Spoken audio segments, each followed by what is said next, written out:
अपने आप को फिर भूल जाता हूँ।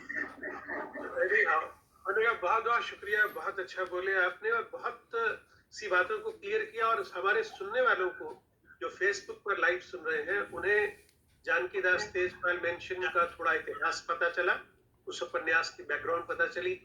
और आज का हमारा लॉस सबसे बड़ा रहा है कि हम जकिया जी की आवाज को सुन नहीं पाए, क्योंकि जकिया जी ने कल ही एक प्रोग्राम में अपनी कविताओं का पाठ किया था और वो इतना खूबसूरत पाठ था कि हर व्यक्ति ने कहा कि एक एक कविता इस तरह से भावपूर्ण ढंग से पढ़ी इन्होंने अपनी। और बहुत से लोगों को पता नहीं था कि कविता भी लिखती हैं। सबको इनके कहानीकार रूप का तो पता है जकिया जी के। तो आज हम सब बहुत वी आर एट लॉस कि हम जकिया जी को नहीं सुन पाए, और जकिया जी ने कुछ बहुत अच्छी प्यारी सी बातें कहनी थी। तो अब हम बुलाते हैं अर्पण कुमार को, जो आप सबको ये बताएंगे कि आखिर इस उपन्यास में ऐसा क्या है जिसके लिए कथा यूके को बाध्य होना पड़ा कि भाई इस उपन्यास को सम्मानित करना बहुत जरूरी है। तो अर्पण जी, आपका स्वागत है। अर्पण खुद कथाकार हैं। अर्पण ने मेरे भी एक कहानी संग्रह की समीक्षा की थी बिना मुझे बताए हुए। तो मैं जाहिर है कि बहुत सम्मान करता हूँ इनके व्यूज का। जब ये किसी किताब की तारीफ करते हैं या किसी की बुराई करते हैं या क्रिटिसाइज करते हैं तो पूरी तन्मयता से, पूरे कमिटमेंट के साथ करते हैं। अर्पण, आपका स्वागत है। आप बताइए, जानकी दास तेजपाल मेंशन आपके हिसाब से क्या है? जी धन्यवाद तेजेंद्र जी। यहाँ उपस्थित सभी वक्तागण और हमसे पास और हमसे कुछ दूर बैठे पूरे विश्व में फैले तमाम श्रोतागण, अभी हाल ही में जानकी दास तेजपाल मेंशन को पढ़ना हुआ, जिसका जिक्र स्वयं अभी अलका जी कर रही थी कि किस तरह साहित्य समर्था के द्वारा उन पर एक शशांक निकालने की बात हुई और मुझसे 15 में लिखा गया प्रकाशित यह उपन्यास मैं 2020 में पढ़ सका। इसके पूर्व इनका उपन्यास कली कथा पाया बाईपास को पढ़ना हुआ था और सभी की तरह मैं भी मिसमराइज हुआ था। जब इस उपन्यास को पढ़ा तो लगभग 2-3 महीने मुझे इस पर लिखने में समय लगे और काफी जितनी मेरी क्षमता हो सकती थी उसके हिसाब से मैंने इस पर लिखा। जब शीर्षक की बात आई, इसका शीर्षक क्या दिया जाए इस आलेख का, तो अंत में मुझे यही सूझा कि जानकी दास तेजपाल मेंशन में प्रवेश करते। हम उस मेंशन में भी प्रवेश करते हैं जो गिर जाता है और हम उस मेंशन पर केंद्रित इस उपन्यास में भी प्रवेश कर। अभी अलका जी से ही यह जानकारी मिली कि उन्हें इस उपन्यास को लिखने में कोई 7 वर्ष लगे। निश्चय ही शिल्प के स्तर पर यह उपन्यास हमारा ध्यान खींचता है। कैसे, मैं इस पर एक एक करके आता हूं।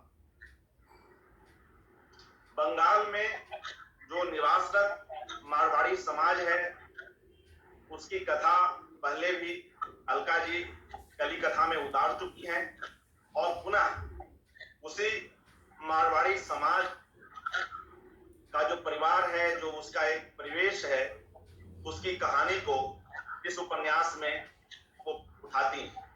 तो क्या यह उपन्यास कली कथा वाया बाईपास की कोई पुनरावृत्ति है? नहीं, बिल्कुल नहीं, क्योंकि इसमें बिल्कुल ही एक भिन्न कथा वस्तु। अमेरिका से अपने जो उसकी पढ़ाई है इंजीनियरिंग की, सिस्टम इंजीनियरिंग की, उसकी पढ़ाई को अधूरी छोड़कर, और वहां उसकी एक प्रेमिका भी होती है, उसको भी वही छोड़कर वह जब वापस कलकत्ता में आ जाता है तो कैसे उसके परिवार वालों को तो खुशी होती है कि उसका पुत्र जो है उनके साथ रहेगा, उनके जो वृद्ध माता पिता हैं, लेकिन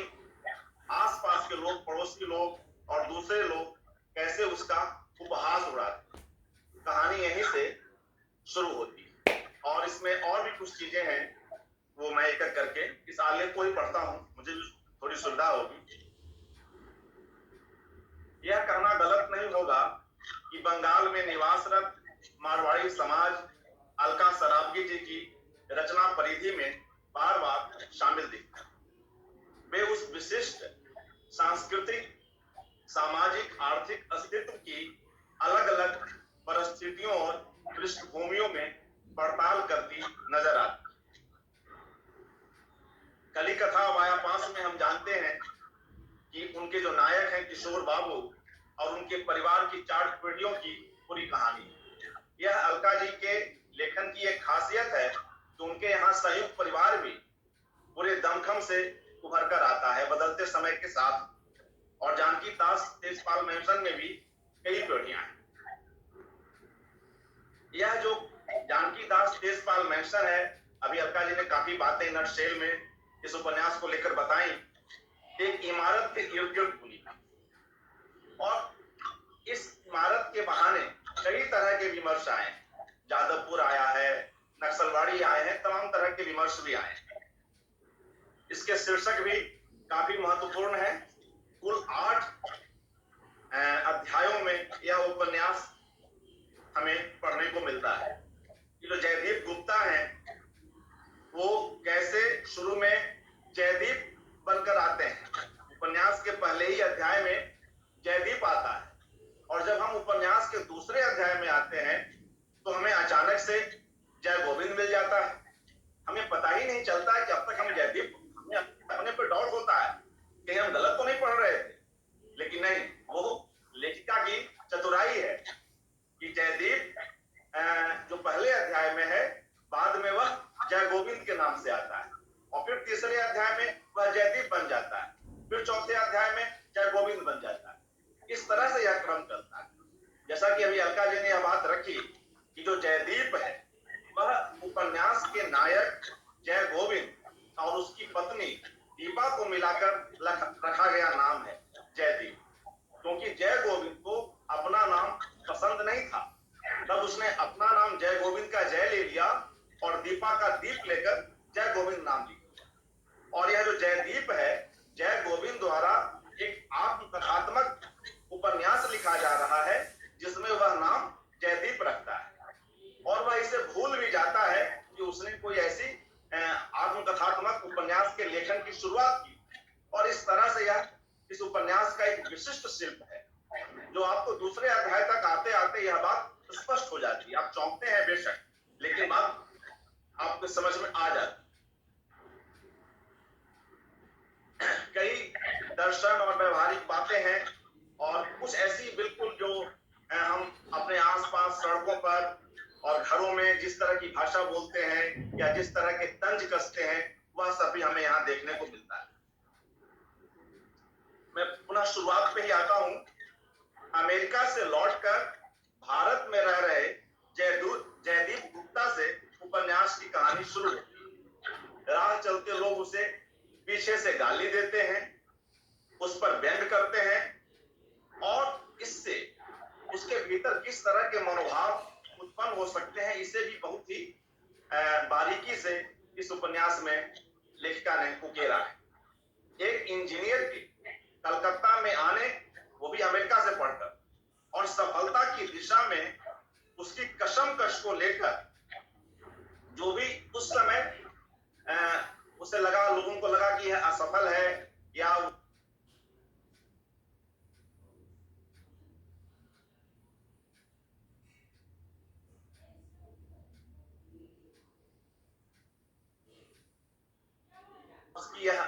उसका यह निर्णय भारत में रहने का शायद तर्कसंगत नहीं है या कुठाराघात है प्रगति पर। इस पर काफी सारी चीजें आती हैं। एक तरफ तो यह जयदीप की कहानी है जो चलती है साथ में, दूसरी तरफ जयदीप या जय गोविंद दोनों एक ही है, दोनों नाम बीच बीच में आएंगे, आप कंफ्यूज न करेंगे कृपया, क्योंकि जय गोविंद का ही आत्मकथा में नाम जयदीप रखा गया है। एक तरफ जयदीप की पीढ़ी है या जय गोविंद की पीढ़ी है जो अपने माता पिता की उनकी अनकही बातों को या उनकी इच्छाओं को जान जाती है कि नहीं, मुझे भी इनके साथ रहना है। और कैसे हम बढ़ते वय के साथ अपने माता पिता के संस्कारों को अपने पर भी लागू होते देखते हैं, इसका भी उदाहरण जयदीप है।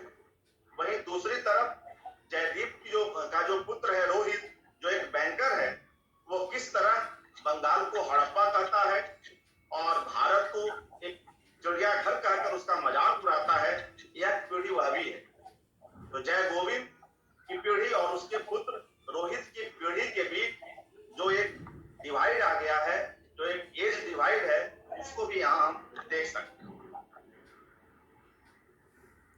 आगे मैं इसका जिक्र करता हूं कि जब जयदीप अपने घर लौटता है तो माँ पिता के साथ किसी अच्छे बेटे के रूप में, अपने व्यवहार के सह उत्पाद के रूप में, अपने कई सपनों और इच्छाओं को भी वह छोड़ता चला जाता है। उसी संदर्भ में हम अमेरिका से उसकी पढ़ाई और उसकी प्रेमिका के अलगाव को भी देख सकते हैं। उसका परिवार उसे अमेरिका भेजना भी वापस नहीं चाहता है। वह खुद भी अपने पिता और अपने माँ की भावनाओं का ध्यान रखता है, मगर समाज के लिए, भारतीय समाज के लिए, जो आज भी एक विकासशील समाज है, उसके लिए जय गोविंद का यह निर्णय कभी से भी सहजता से स्वीकार्य नहीं और उसे काफी कुछ भला बुरा सुनने को मिलता है। उपन्यास के पहले ही अध्याय में जयदीप की भारत में यह स्थिति स्पष्ट हो जाती है और दूसरे अध्याय में, जैसा कि मैंने पहले भी कहा, जयदीप और जय गोविंद के बीच की अभिन्नता का जो भेद है वह पाठकों पर खुल जाता है। हम जान जाते हैं कि दोनों एक ही है। और आगे मैं इस बात को उठाता हूं कि किस तरह जय गोविंद के जो पिता हैं एडवोकेट बाबू, उनका भी बहुत ही विस्तार से चित्रण है और एडवोकेट बाबू और उसकी पत्नी जो जय गोविंद की मां हुई, उसे लेकर भी, और एडवोकेट बाबू की उस पत्नी की के रूप में उस समय की जो स्त्रियां हैं, उनकी जो आदतें हैं, उनकी जो सोच है, उसे भी बहुत ही बेहतर रूप में यहाँ हम देखते हैं। जय गोविंद स्वयं अपने पिता की तरह अपने बच्चों पर उस तरह का घोषित या अघोषित दबाव नहीं बना पाता है। यहाँ हम यह भी देखें कि जय गोविंद एक सैंडविच की तरह पिस जाता है। जय गोविंद वह पीढ़ी है जो एक तरफ अपने पिता और माता की भावनाओं का या उनकी अनकही बातों का भी ध्यान रखती है, दूसरी तरफ वह रोहित जैसे बच्चे का पिता भी है जो उसकी बात नहीं मानता है, जो उससे काफी खुलकर उसके विरोध में भी बातें करता है। तो जय गोविंद उस बीच की पीढ़ी है।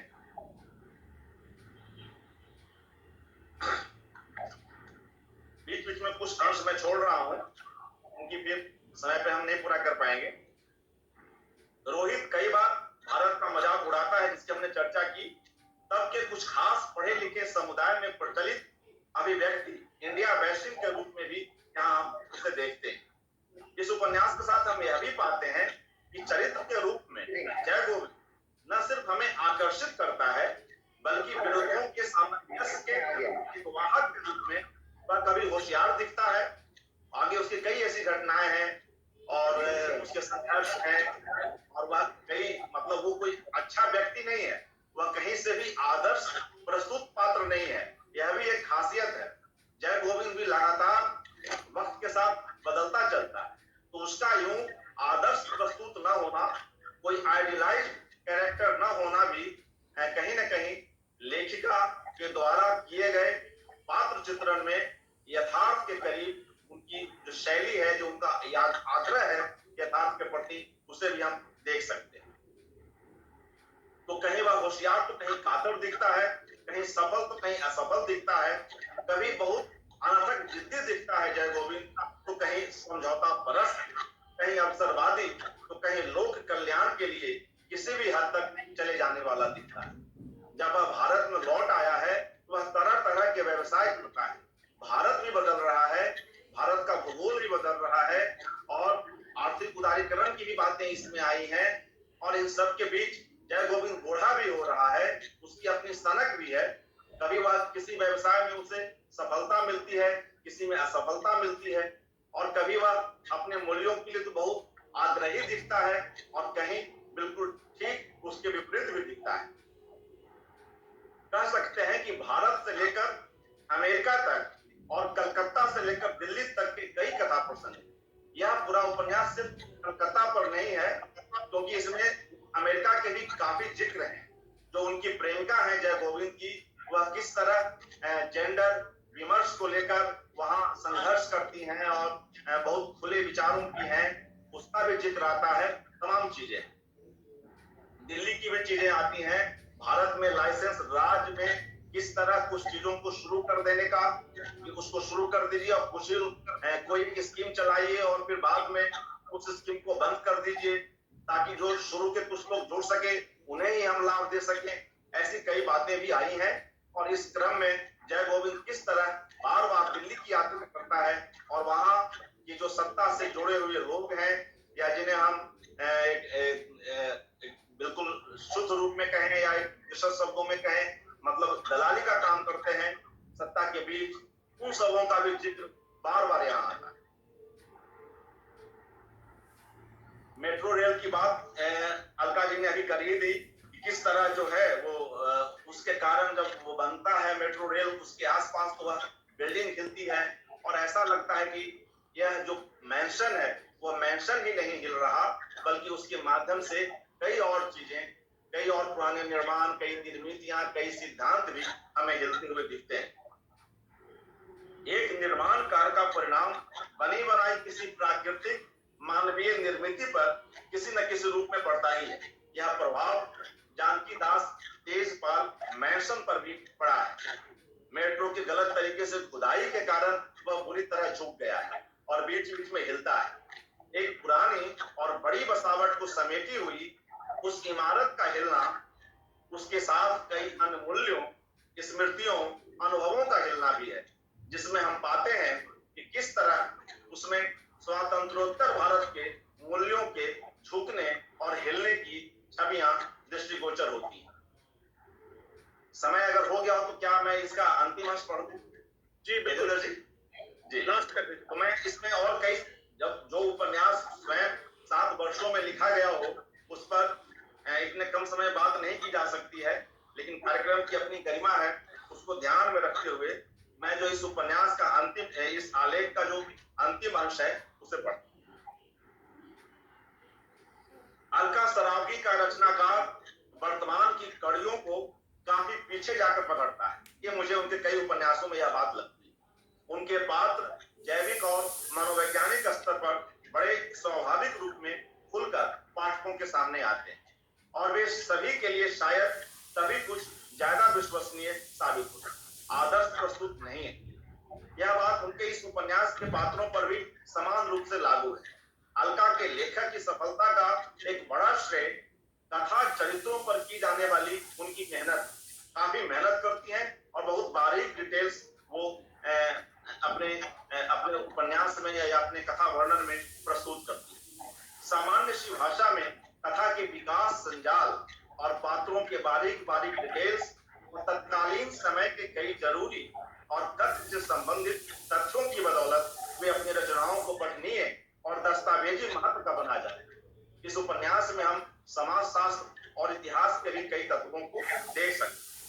बोलचाल के कई सारे शब्द यहाँ उपस्थित हैं और जैसा कि मैंने पहले भी कहा, संयुक्त परिवार के विभिन्न स्तरों और कई पीढ़ियों की आवाजाही इस उपन्यास को एक खास भारतीयता का रंग प्रदान करती है। इनकी कथा इकहरी नहीं रहती है, इस उपन्यास में भी इकहरी नहीं है। नवीनता और पुरातनता का जो तनाव है और जो उसका निरंतर है, वो दोनों हमें यहाँ देखने को मिलता है। स्मृतियों और सामूहिक अवचेतन दोनों का बेहतर प्रयोग उनके कथा जगत में है और वह इस उपन्यास में भी समान रूप से लागू है। मैं पुनः अलका जी को हार्दिक बधाई देता हूं और इस सुंदर कृति के लिए और इस खास अवसर पर जब इस उपन्यास पर यह विशिष्ट पुरस्कार उन्हें प्राप्त हो रहा है, पुनः आपको हार्दिक बधाई। तेजेंद्र जी, आपने मुझे मौका दिया, मैं आपका शुक्रगुजार हूँ। मुझसे कई बेहतर आलोचक या समीक्षक आपको मिल सकते थे। आपने मेरा चुनाव पता नहीं कैसे किया, मैं नहीं जानता, लेकिन जो भी है मैंने अपनी ओर से थोड़ी सी अपनी बात कही, मुझे अच्छा लगा। मैं अंत में यही कहूंगा कि इस उपन्यास पर हो सकता है और कई तरह की दृष्टियां हमारे सामने आएंगी, या किसी भी कृति की अपनी सफलता है। बहरहाल अपने आलेख के कुछ बिंदु मैं यहाँ पर रख सका, मुझे इसकी खुशी है। धन्यवाद। बहुत बहुत शुक्रिया अर्पण, बहुत बहुत शुक्रिया। मेरा अपना मानना ये है कि किसी भी साहित्यकार के लिए सबसे ज्यादा खुशी का पल वो होता है जब युवा पीढ़ी उसके लेखन से जुड़ती है, क्योंकि कोई भी लेखक अगर जिंदा रहेगा तो युवा पीढ़ी के दिल में रहेगा, वही उसके लेखन को आगे ले जाएंगे। और जब एक युवा आलोचक अलका की इस कृति पर बोलता है तो बहुत अच्छा लगता है। और दरअसल जयदीप हमारी पीढ़ी के बहुत सारे लोगों का एक रिप्रेजेंटेटिव कैरेक्टर है, क्योंकि हम लोग जब एक तरफ अपने माँ बाप से डरते हुए बड़े हुए कि कहीं वो नाराज ना हो जाए, आज हम अपने बच्चों से डरते रहते हैं कि हमारी बात से बच्चे नाराज ना हो जाए। तो जयदीप उस पीढ़ी का बहुत अच्छा प्रतिनिधित्व करता है कि जो पिसी हुई पीढ़ी है,